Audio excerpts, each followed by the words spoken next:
There is an old adage that goes, "Be careful what you wish for." It's an adage for a reason. Our newest rookie officer, Bexy Bex Ansel, ran into my office. "Chief Kinsey, you need to hear this." The other officers started calling her Bex, rationalizing that Bexy was too cutesy of a name for a tough cop.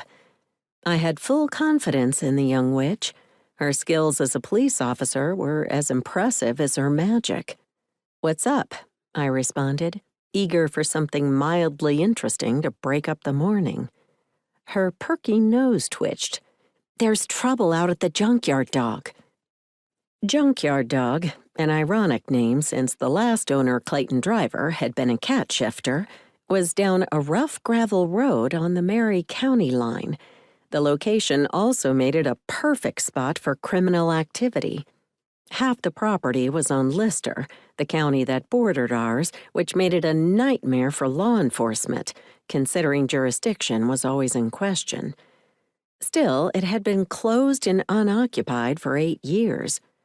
Ever since Driver met his maker after trying to kill my best friend, the property had been about as lively as a sloth on vacation.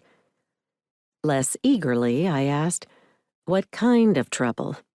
"Detective Edger called in on a private channel.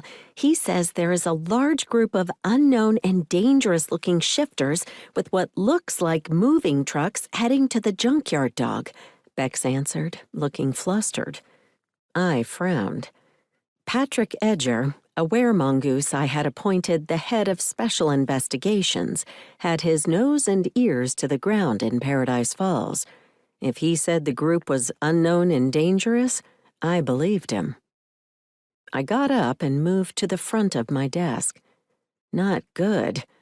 Newcomers to Paradise Falls were rare, and anyone showing up without an invitation was immediately suspicious. "He wants to know how you want him to handle the situation," Beck said.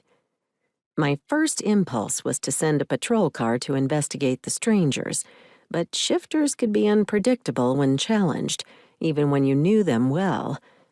I wouldn't send any of my officers into the potentially volatile situation until I had more information. "Let's hold off on doing anything for a minute. Ask Patrick to observe from a distance. No direct contact with the strangers," I instructed. "I need to make a call." She nodded and hurried back to her desk. I picked up my cell phone and dialed the mayor's number. He answered on the second ring. "Hey, hot stuff." The newly appointed mayor, who also happened to be my dear husband, Ford Baylor, said in a low and seductive voice. "What are you wearing?" I grinned at my mate's welcome audacity. "A 9mm. He growled. "And nothing else?" I choked on a laugh.